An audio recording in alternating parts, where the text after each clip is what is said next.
ഈ ഡാൻസ് പഠിക്കാൻ നമ്മൾ ആദ്യം എന്ത് ചെയ്യണം? ആ പാൻറ് ഒന്ന് പൊക്കിക്ക്. വൃത്തിയായിട്ട് പറയണം. അതല്ലെന്ന് പിന്നെ കാലുണ്ടോ നോക്കട്ടെ, കാലുണ്ടെങ്കിൽ സ്റ്റെപ്പ് വയ്ക്കാൻ പറ്റുമോ? അപ്പൊ നിനക്ക് ഡാൻസ് കളിക്കാൻ അറിയാം.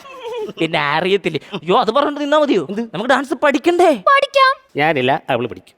എന്നെ വിളിക്കല്ലേ. ഷെടാ അതെങ്ങനെ ശരിയാവും? നമ്മുടെ ഗസ്റ്റായിട്ട് വരുന്ന ശ്രീവിദ്യ മുല്ലശ്ശേരിയുടെ കൂടെ കോമ്പിനേഷൻ ഡാൻസ് കളിക്കാൻ വേണ്ടിയാണ് ഞാൻ നേരത്തെ സെറ്റ് ചെയ്തത്. ആരാന്ന് പറഞ്ഞേ? ശ്രീവിദ്യ മുല്ലശ്ശേരി. ഒരു വല്ലം പൊന്നും പൂവും കരുനീല ചാന്തും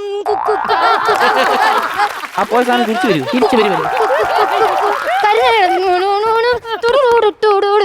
പടകാളി പെണ്ണെ നിന്നെ അതെ ഒരു കാര്യം ചോദിച്ചോട്ടെ. ഒരു കാര്യം ചോദിച്ചോട്ടെ, നോക്ക്. മോക്ക് എത്ര വയസ്സായെന്നാ പറഞ്ഞേ? 22. 22 വയസ്സുള്ള ഒരു മോടെ തള്ള കാണിക്കുന്ന മുതുക്ക് കൂത്താട്ടം.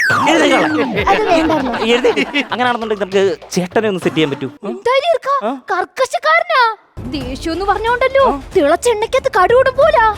അങ്ങനാണല്ലേ ചേട്ടാ? കടിക്ക് വല്ലാത്ത കടുപ്പം തന്നെ കേട്ടോ. അവിടെ ഒരു പ്രശ്നമുണ്ട്. നമ്മുടെ മെയിൻ ഗസ്റ്റ് ആരാന്നറിയൂ? ചേച്ചിയുടെ കൂടെ ഡാൻസ് കളിക്കാൻ വേണ്ടിയാണ് നമ്മൾ സാറിനെ സെറ്റ് ചെയ്തത്. അപ്പൊ ഇങ്ങനെ പറ്റൂല. അപ്പൊ പിന്നെ നമ്മൾ ഞാൻ നോക്കും. അതെ ചേട്ടാ, അകത്തോട്ട് പോകുന്ന ഇച്ചിരി വെള്ളം എടുത്തോണ്ട് പറഞ്ഞേ. പക്ഷെ അങ്ങനെ അല്ലല്ലോ, നമുക്ക് വേറൊരു സ്ഥലമുണ്ട്. ഇതൊക്കെ ഞാൻ ചെയ്യും.